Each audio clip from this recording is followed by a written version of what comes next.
편입 원서 접수는 무제한으로 가능하죠. 근데 실제로 원하는 대학은 한 개밖에 못 씁니다. 사실상 1년에 한 번씩 지원하는 거라 정말 신중하게 생각해야 합니다. 여러분 10번 투자할 수 있는 기회가 있다고 생각해보세요. 그럼 아무 곳이나 투자할 건가요? 그럼 인생 망합니다. 안정적인 안정주에도 적당히 넣고 하이 리스크 하이 리턴인 변동주를 넣어야 돈을 벌 수 있어요. 제가 좋아하는 투자가 피터 린치는 이런 식으로 안정주와 변동주를 혼합해야 한다고 늘 강조했거든요. 원서 접수도 모집 인원, 커트라인, 편입의 흐름을 알아야 하고요. 이에 따라 목표 대학을 정하고 안정권 대학도 몇 개 넣는 겁니다. 제가 케이스별로 그 기준을 구체적으로 설명드릴게요. 나는 좋은 대학만 들어가면 된다거나 내 실력에 비해 명문대를 가고 싶은 분들이 있죠. 솔직히 가고 싶은 학과는 따로 없고 인서울 대학만 가면 좋은 분들이 있잖아요. 이런 분들은 전년도 입시 결과를 보고 경쟁률, 커트라인 파악부터 할 줄 알아야 합니다. 최근 5개년 입시 결과를 확인하는 거예요. 한양대에서 공개한 작년 편입학 경쟁률입니다. 건축 12대1, 건설환경 11.7대1, 도시공학 14대1인데요. 그해 일반 편입 평균 경쟁률은 26.4대 1이었습니다. 다른 학과에 비해 심각하게 낮은 경쟁률을 보여주는데요. 그만큼 건축, 도시, 토목, 환경 이런 과들이 비메이저 학과라는 말입니다. 이런 학과들을 모아서 건도토안이라 부릅니다. 이 4개 학과는 예비번호도 많이 도는 편인데 공대 특성상 취업률도 높은 편입니다.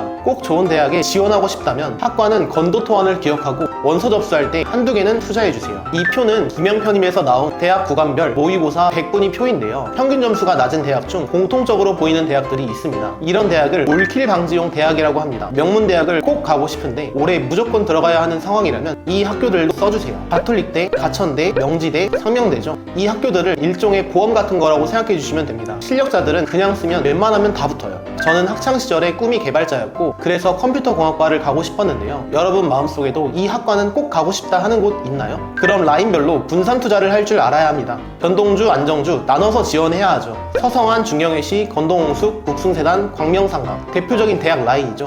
여기서 경영학과가 최종 목표 학과고 서성한 라인을 지원한다고 가정해보겠습니다. 한양대, 성균관대는 경영학과를 쓰고 서강대는 그냥 철학과를 써보는 거죠. 중경외시 라인을 쓴다고 가정하면 시립대 정도는 커트라인 낮은 학과를 써보는 겁니다. 이런 식으로 분산하는 게 핵심입니다. 서류 쓰는 대학은 한 개 학과로 통일해주세요. 한양, 성대, 중대, 시립대, 건대, 이대, 숙대는 서류를 쓰는 대학이죠. 여기서 만약 각각 다른 전공을 지원하고 각 전공에 맞게 자소서를 쓴다면 상당히 많은 시간을 버리게 됩니다. 자소서 쓰는 대학은 상위권 대학들이라 모두 떨어질 수 있거든요. 자소서에서 시간을 많이 잡아먹게 되면 그만큼 편입영어 준비에 공백이 생기고 이 전공 저 전공 모두 쓰다 보면 당연히 비효율적이겠죠. 자소서는 한 개만 공들여 작성해주세요. 종합하자면 서류 쓰는 한양대, 성균관대를 경영학과를 썼다면 서류 없는 서강대는 철학과를 쓰시면 됩니다. 일단 자소서 글자 수가 긴 한양대 기준으로 3000자 서류를 작성해주세요. 그리고 성균관대는 해당 자소서를 조금씩 변경해서 제출하시면 됩니다. 학교별로 편입시험 일자가 겹치는 경우들이 있죠. 작년에는 고려대와 항공대 편입시험일이 12월 17일로 같은 날이었는데요.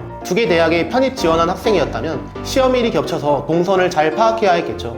두 개 대학을 써야 하는 상황이라면 고려대를 보고 항공대를 갈 수 있는지 시간과 동선을 미리 파악해야 합니다. 너무 당연한 이야기죠. 보통 모집 요강은 11월 중순에서 12월 초에 모두 공개되는데요. 시험 보고 바로 갈 수 있는 거리인지 시간 등을 체크해야 합니다.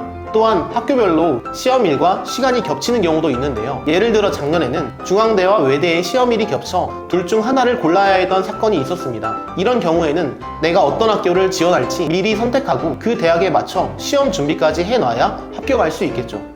대학 중 원서 접수, 학업 계획서를 동시에 제출해야 하는 학교들도 있죠. 이런 학교들은 학교명과 제출 기한을 따로 정리해 두세요. 학교별로 하나하나 신경 쓰기 시작하면 나중에 공부 못합니다. 꼭 미리 해두세요. 올 컴공, 올 경영 쓰시는 분들이 계신데요. 굉장히 위험합니다. 취업이 잘 되는 학과들은 대부분 많은 인원들이 모이고 그만큼 최고 실력자들이 모이기 때문에 리스크가 상당하거든요. 아무리 돈이 많더라도 하나의 주식에 몰빵하는 건 위험하듯이 안정적인 학교도 최소 2개는 지원해주세요. 여기까지 편입 원서 접수하는 방법에 대해서 알려드렸는데요. 현재 본인 점수로 어떤 학교에 써야 할지 도저히 모르겠다, 학과도 결정하기 어렵다 하시는 분들은 아래 링크로 연락주세요. 편입 원서 지원 전략에 대한 자세한 상담 도와드리겠습니다. 시청해주셔서 감사합니다. 학점이키였습니다.